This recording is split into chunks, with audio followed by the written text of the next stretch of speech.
What's up, comrades? It's your favorite communist Hunter Avalone here, back with another family-friendly video. Today I am speaking to my generation, a millennial generation full of trigger warnings and entitlement. So millennials, before you call me a word ending in phobe, hear me out. Now I was born in 1996, so sadly I just make the dreaded millennial label. And as a seasoned millennial, I can tell my fellow millennials, you hoes gotta stop. Stop with the triggering, stop with the entitlement, and for the love of iPhones and air conditioning, stop embracing socialism. Today, I will be penning an open letter to millennials everywhere. So without further ado, I present to you, dear millennials. Now before we go any further, this video is sponsored by Syncorazon. Syncorazon is a new clothing brand which paints an honest picture of some of America's largest cities. The shirts are parodies of the I Heart My City concept, where the heart is replaced with an icon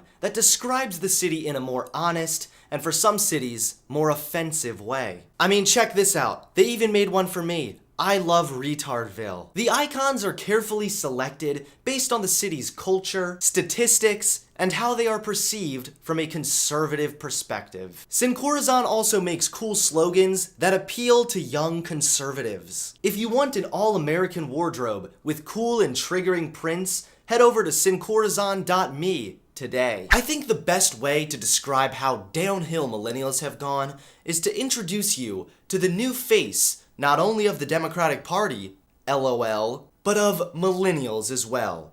Introducing Alexandria Ocasio-Cortez. Did I say it right? If we could take millennial IQ scores, entitlement, and the brain of a guy who's done heroin for the last 20 years, and use that information to create one single millennial, we'd get Alexandria Ocasio-Cortez. Am I saying it correctly? Cortez embodies everything wrong with millennials and more. Now, if you don't know who Cortez is, she is a socialist who recently won a congressional seat. But wait, it gets so much worse. She ran on the platform of a universal jobs guarantee. Housing is a human right. If you think speech should be censored, but housing is a human right, you might be a Democrat. Abolishing ICE, Medicare for all, and fully funded public schools and universities. So in short, a platform of Uncle Sam is my sugar daddy. Cortez is very skilled in appealing to the lowest common denominator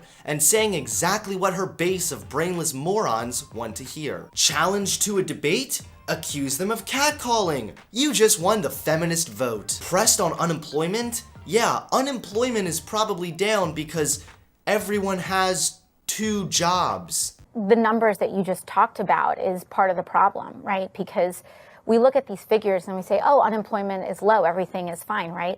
Well, unemployment is low because everyone has 2 jobs. This, of course, hilariously untrue according to PolitiFact. I personally don't think Cortez should be running in any political race. The only race she should be running in is a race in the Special Olympics. This woman not only thrives by appealing to the lowest common denominator, but by avoiding answering key questions on how exactly she plans on paying for all of her policies, estimated around $40 trillion over the next 10 years. She was pushed on CNN and responded with a bunch of fluffy nothingness, which you'll find she does quite often whenever she's asked a tough question. $40 trillion is quite a bit of money, and the taxes that you talked about raising to pay for this, to pay for your agenda, only count for 2. And we're going by left-leaning analysts. Right. Well, when you look again at how our healthcare works, currently we pay much of these costs go into the private sector. So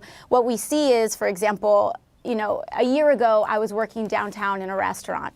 I went around and I asked how many of you folks have health insurance. Not a single person did. And additionally, what this is a broader agenda. We do know and we acknowledge that there are political realities. They don't always happen with just the wave of a wand, but we can work to make these things happen. And in fact, when you look at the economic activity that it spurs, for example, if you look at my generation, millennials, the amount of economic activity that we do not engage in. It is an externality, if you will, of unprecedented amounts of student loan debt. I'm assuming I'm not going to get an answer for the other $38 trillion. Well, now you've met the face of millennials. So let's go ahead and get into my open letter. Dear millennials, stop being so entitled. The world doesn't owe you anything. This country doesn't owe you anything. The only thing that owes you anything is you. You owe yourself a realistic view of this world and an understanding that Big Daddy government isn't going to swoop in and take care of you because you decided to major in gender studies or drop out of high school to start a band. Despite this cold hard fact, it's not too surprising that Cortez was so popular. With the rise of entitlement among millennials, Cortez appeals to just that. First of all, she's a socialist. A recent Gallup poll found that 51% of young Americans now have a favorable view of socialism. Again, it's not the government's job to help you out of a tough situation you're almost certainly responsible for. It's also not the fault of some rich guy that you're poor. You are not entitled to government subsidies or anyone else's money. It's really quite frightening how popular socialism is becoming among millennials. I mean, come on guys, can we get a favorable view of common sense? Please? If you're struggling with student loans, not having a job, or not having a place to live, socialism, more government, is not the answer. The answer is personal responsibility. As soon as you acknowledge that you are in control of your own choices, and you are responsible for the consequences those choices create, you can begin to make better choices without demanding the government give you someone else's money to help you get by. Despite today's strong economy, many young Americans are struggling to make ends meet. That's because wages are not keeping up as day-to-day costs continue to soar. Alyssa Court tells CNBC, "Stop blaming yourself and start blaming the system, or start blaming the deeper causes of your economic fragility and instability. There are forces that are constructed against you, everything from your taxes to whether you can have job security. Wrong. Start blaming yourself. This pathetic cop-out only creates more entitlement. The sooner you realize you are causing your own economic problems, the sooner you can change your behavior and begin making better decisions. I agree taxes suck, but this mentality only creates more entitlement and ultimately more failure. Let's not play the victim here. Let's not pretend there are mystical forces keeping us poor millennials down. In almost every conceivable way, Cortez appeals to the entitlement among millennials. 1. A federal jobs guarantee. A federal jobs guarantee will establish a public option for employment so that no person who is looking for a job has to go without one.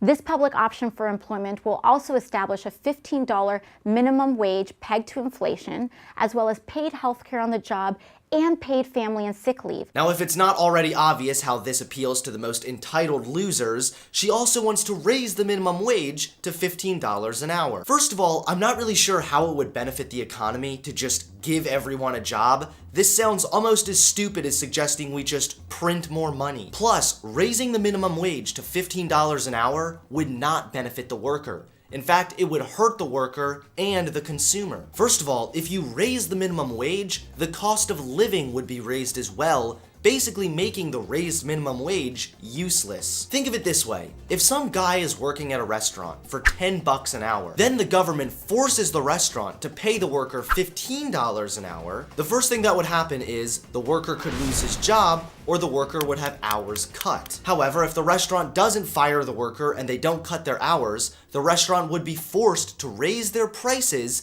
so they could continue to afford paying their employees. So now a burger costs the consumer $3 instead of $1, making the $15 an hour they just made not go as far. Do you see how entitlement does not in fact work for your benefit, millennials? 2. Improved and expanded Medicare for all.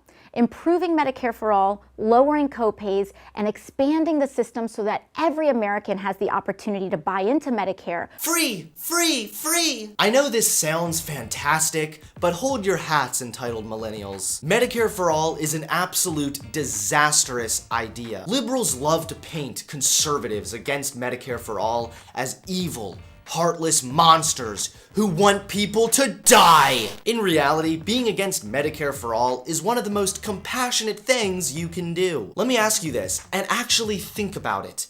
Do you really want the government controlling your medicine? Do you really want the government to have the right to decide whether they give you treatment or not? Take Alfie Evans as a good example. Alfie was a terminally ill 2-year-old boy in the UK. Despite his parents' best wishes, the Medicare system allowed the government to make the decision to cut his life support. Although Alfie was breathing on his own at first, he died a few days later. Do you really want the government to decide who lives and dies? Maybe the doctors think your illness is terminal. Shouldn't you still have the right to pursue treatment? Secondly, from an economic standpoint, Medicare for all would result in less than perfect quality, also harming the consumer. Thanks to capitalism, healthcare corporations need to compete against each other for the best quality product and the lowest prices. Thanks to capitalism, the consumer gets the best of both worlds. Dear millennials, grow up. If my generation of millennials aren't sitting around like a bunch of baby birds in a nest, waiting for the government to come home with a worm, they're being ridiculously sensitive instead. Watch this. Islam isn't peaceful, women aren't oppressed, Trump is your president, and Starbucks is overrated. I just triggered at least 30 millennials. Oh fuck. According to The Guardian, the 2016 election left some students with PTSD symptoms. What? How do millennials always manage to take it to the next extreme so quickly? There's no buffer room. There's no time to process this, time to think this through. Nope, you didn't get your way, and now you have PTSD. That escalated quickly. Can you just imagine being a millennial like this? You walk into the movie theater with your friend, and one of your friends is like, yeah man, this movie's hilarious. And you're just like, hilarious. Hillary lost.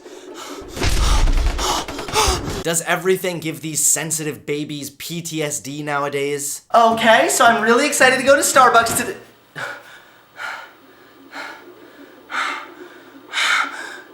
I think I'm in need of therapy! What we were interested in seeing was, did the election for some people constitute a traumatic experience? And we found that it did, for 25% of young adults. You know, maybe I take back my original point. Maybe Medicare for all is good, so these loons can finally get some therapy. And no, not to help them cope with the election, to help them cope with being such a sack of shit. Quarter of students surveyed at Arizona State University showed stress levels comparable to those of a mass shooting witness.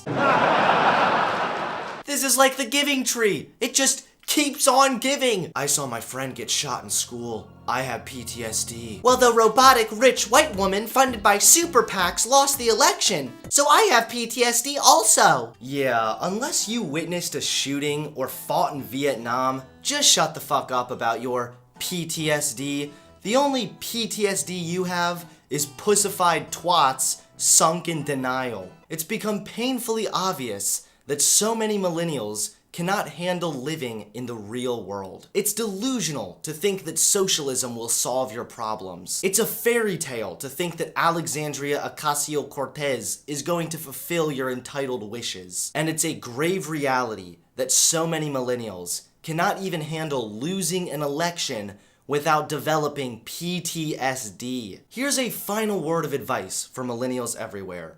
Grow up, move out, and realize that the world does not revolve around you. The world doesn't owe you anything, and life never turns out the way you want it to. Developing PTSD as a result is not only laughable, it's a waste of time. Expecting government handouts is not only counterproductive, it sets you up for failure as well. Stop being entitled, ditch your unrealistic expectations, and work for the things you want instead of waiting for them to be handed to you. Please give this video a like, comment below, and subscribe to my channel.